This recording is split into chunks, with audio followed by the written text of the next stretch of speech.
Hello everyone, welcome to History class. Today we are going to continue Lesson 10 of History, India's Struggle for Freedom. Earlier we had discussed about nationalism, causes of the rise of nationalism, organized nationalism and partition of Bengal.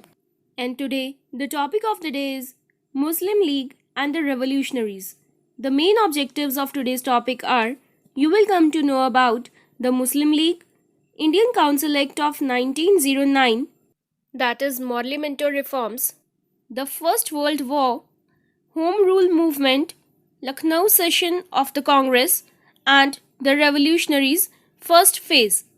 But before discussing these topics, let us recall definitions and cross questions related to the previous topics. Definitions: Swadeshi, boycott, moderates, radicals, and the moderate phase.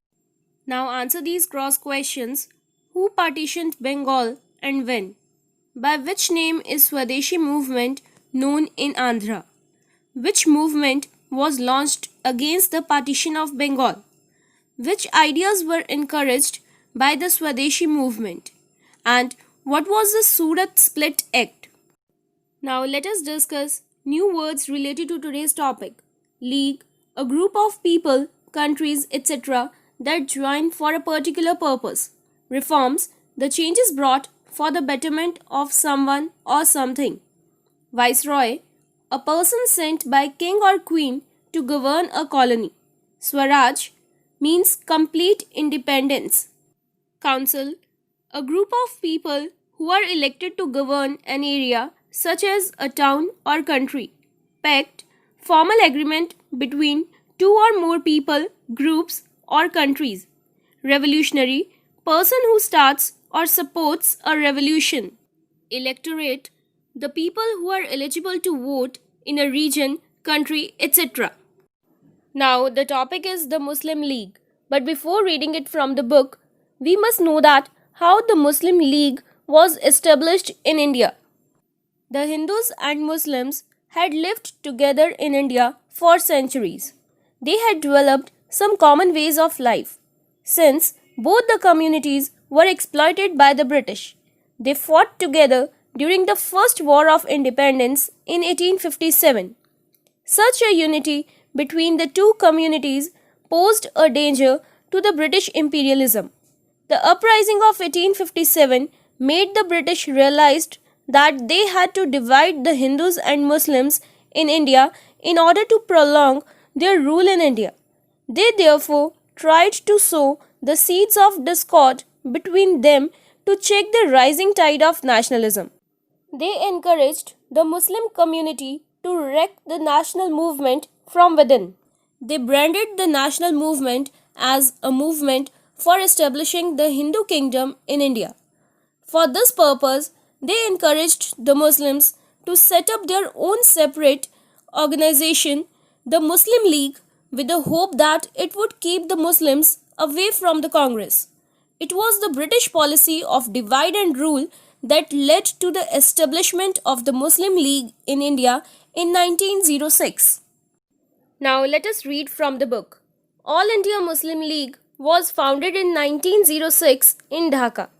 Aga Khan, Nawab Muhsinul Mulk and the Nawab of Dhaka were the founding members of the All India Muslim League. The partition of Bengal was supported by the Muslim League. The League had demanded for a separate electorate for Muslims from the Viceroy Lord Minto. Means, after the revolt of 1857, the British followed the well-proven policy of divide and rule. Under this policy, they encouraged the upper-class Muslims to form a separate organization. The Muslim League was formed in 1906 in Dhaka under the leadership of Aga Khan, Nawab of Dhaka and Nawab Muhsinul Mulk to protect and advance the political rights and interests of Muslims of India and to represent their needs and aspirations to the government. With the formation of Muslim League, relations between Hindus and Muslims worsened. So there was thus an atmosphere of suspicion and distrust between the both communities. the Muslim League demanded for a separate electorate for Muslim voters from the Viceroy Lord Minto. Means the Muslims wanted to elect their leaders from their own community. Now let us read and discuss about Indian Councils Act of 1909, Morley Minto reforms. The British played the divide and rule card very well. They pleased the moderates with the Indian Councils Act of 1909. Morley, the Secretary of the State, and Minto, the Viceroy, passed this act. It is also known as the Morley-Minto reforms. Means the Indian Councils Act of 1909 was an act of the British Parliament that introduced a few reforms in the legislative councils and increased the involvement of Indians in the governance of British India. It was more commonly known as Morley-Minto reforms after the Secretary of State, that was John Morley, and Viceroy of India, Minto. With the help of Lord Minto, the Viceroy, the League of Muslims secured its demand for separate electorate. Means they were to elect the leaders from their own community, and this was introduced to create the division between Hindus and the Muslims. The provision for separate electorate in the Morley-Minto reforms of 1909 was intentionally incorporated to please the Muslim League and create a rift between the Muslim League and the Congress. So mainly, the Morley-Minto reforms of 1909 introduced separate electorates for the Muslims. Some constituencies were earmarked for Muslims and only Muslims could vote their representatives. Means the areas which were divided for elections, among those areas, some areas were earmarked for the Muslims only and they were to elect the leaders from their own community. Now let us read and discuss about the First World War 1914. In 1914, the First World War broke out. The British used Indian resources and soldiers to fight this war. Indian leaders criticized this move. They launched a movement to establish self-rule. Means the First World War broke out in 1914 and it ended in 1918. The British used Indian wealth and troops in the war. Many of the Indian leaders criticized this. Bal Gangadhar Tilak, the great Indian leader, decided to support the government with men and money in order to achieve the self-government. Home Rule Movement 1916. The movement aimed to get the right of self-rule from the British Crown. Bal Gangadhar Tilak and Annie Besant launched the Home Rule movement in 1916. The movement believed that freedom is a birthright. Tilak gave the slogan, "Swaraj is my birthright and I shall have it." Basically, Bal Gangadhar Tilak set up the Home Rule movement in 1916. Its headquarters were at Pune in Maharashtra. The main objective of this movement was to attain home rule or self-government within the British Empire by all constitutional means and to educate and organize public opinion in the country towards the attainment of this goal. And Annie Besant set up a similar home rule movement in 1916. Its headquarters were at Adyar near Madras, the present-day Chennai. The leaders of the Home Rule movement followed the constitutional means to achieve their aim. They shunned violent and revolutionary methods. The movement believed that freedom is a birthright. Bal Gangadhar Tilak, in his speeches, said that the liberty was the birthright of every individual and that home rule was the only cure of India's political ills and the grievances of the Indians. He declared that Swaraj is my birthright and I shall have it. He preached the idea of home rule through his newspaper, The Kesari. However, the home rule failed to achieve its goal of self-rule, but it brought a new life in the national movement. Women joined in large numbers. It forced the government to promise gradual development of self-governing institutions in India.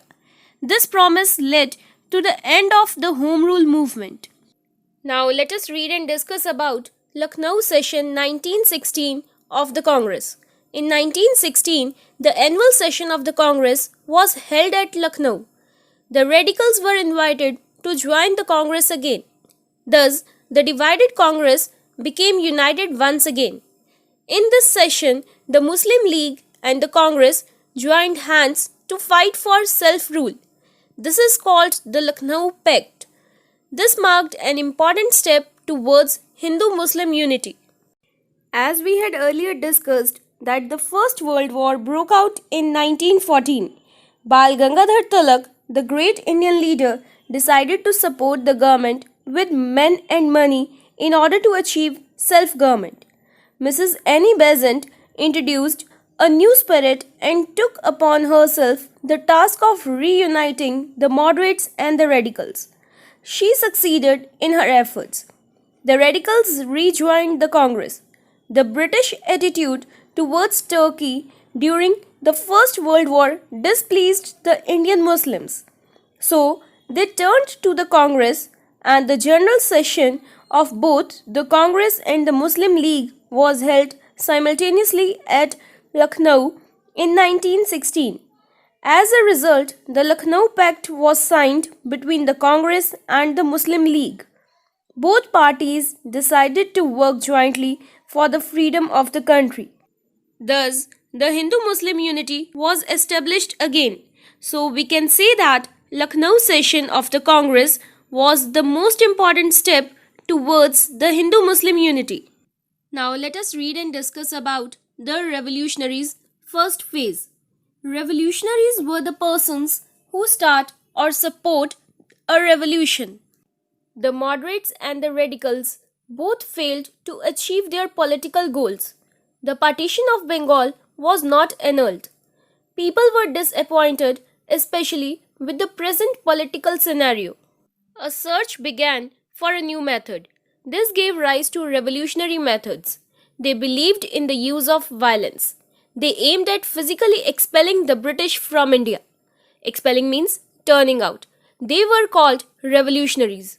They were active in Punjab, United Provinces, Tamil Nadu, Maharashtra and Bengal.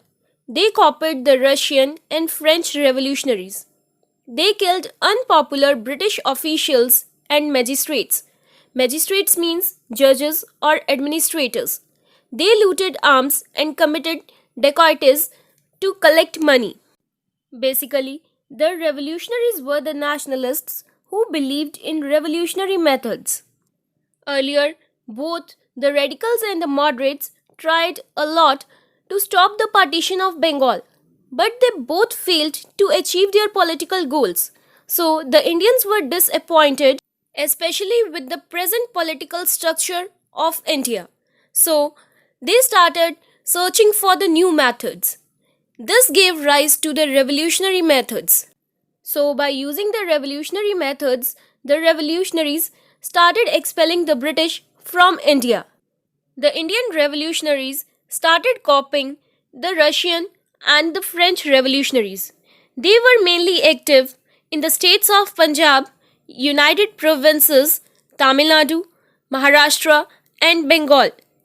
These revolutionaries started killing the unpopular British officials and the judges.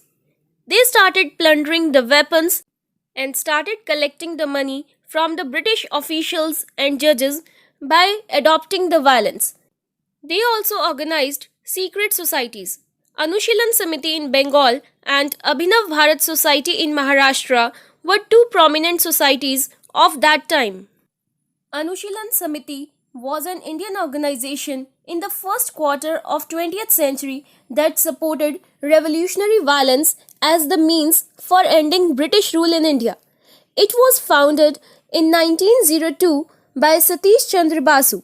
Other than this, Abhinav Bharat Society was also known as Young India Society, and it was a secret society founded by Vinayak Damodar Savarkar and his brother Ganesh Damodar Savarkar in 1904. It was in Nasik, Maharashtra, and this society believed in armed revolution.